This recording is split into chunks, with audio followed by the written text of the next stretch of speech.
Next up, at UFC Vegas 111, we have one of the weirdest co-main events we have had in a while. We have Matt Schnell taking on Joseph Morales. Matt Schnell, 17-9 in his career, 2-3 in his last 5, coming off of his first win in 3 years, taking on Joseph Morales, 13-2 in his career, 4-1 in his last 5 on a 4-fight win streak.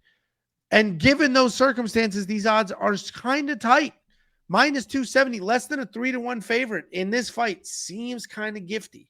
And I understand Matt Schnell's not terrible. He's an okay striker. He's got pretty good BJJ. He does prefer to counter strike. He does a good job getting you to follow him, and then he'll plant his feet and fire back in combinations. He doesn't shoot a lot of takedowns.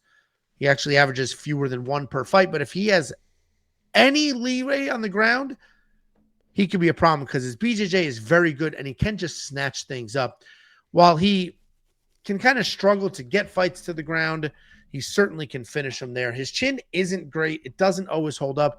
But as long as it is holding up, he's insanely tough. He's never going to quit.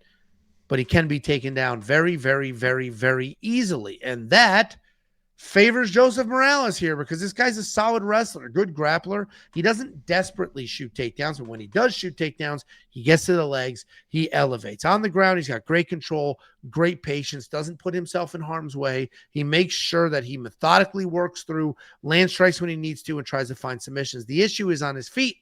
He's a bit too patient at times. He does do a good job bobbing and weaving to avoid what comes back his way, but there's not really a lot of volume. He is coming off that triangle choke win in his UFC debut.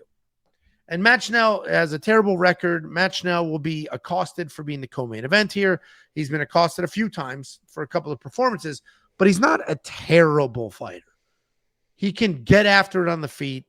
He's got good grappling on the ground. He's just sort of not insanely durable, and it's not his choice. It's just chin doesn't always hold up, or he finds himself in precarious positions. I do think Joseph Morales wins here. I think it's a pretty straightforward victory. Get the takedowns, avoid a crazy submission, and I think he does that. So Joseph Morales is the pick. Minus 270 feels kind of like a discount. What do you think, Jacob? Yeah, it definitely feels like it's just, for me, it's Matt Schnell, sub or bust. Is he going to get a sub? Is he going to sneak something in on Joseph? Or isn't he? Because Matt Schnell isn't the most durable guy on the feet. He's got actually pretty clean boxing, but he does get hit. He does get lit up. As Angelo mentioned, he can get taken down. So I think he's going to be, I thought this guy's retired like 2 or 3 times at this point. It feels like Joseph's going to come in, shoot a takedown. Matt's going to try and chase something on the front choke early, try to out-scramble him, probably get out-scrambled himself. And you saw Joseph, his scrambling abilities in the last fight. And even when he falls off the top, that ability to throw in that triangle is pretty slick as well. So he's a pretty slick dude, 13-2. I know he had a couple bumps in his first stint. One was to the champion, right? Or the former champion.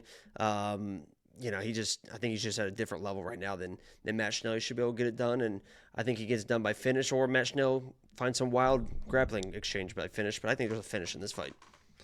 Yeah, I mean, I don't see why there wouldn't be, because Matt can find finishes. Famously, that dude was on death's door, rose from the dead, and found a finish a few years ago, but also gets finished. He is the reason people are convinced Steve Usyk deserved a title shot and that he's any good. Boop, which we now know he is not. Joseph Morales is going to be unanimous. He gave fucking Pantoja all he could handle it. Yeah, and then he hasn't looked good since. Okay, you say he sucks, so. I do think he sucks. Joseph Morales. Yeah, you said that about fucking Isaac Dolgarian too.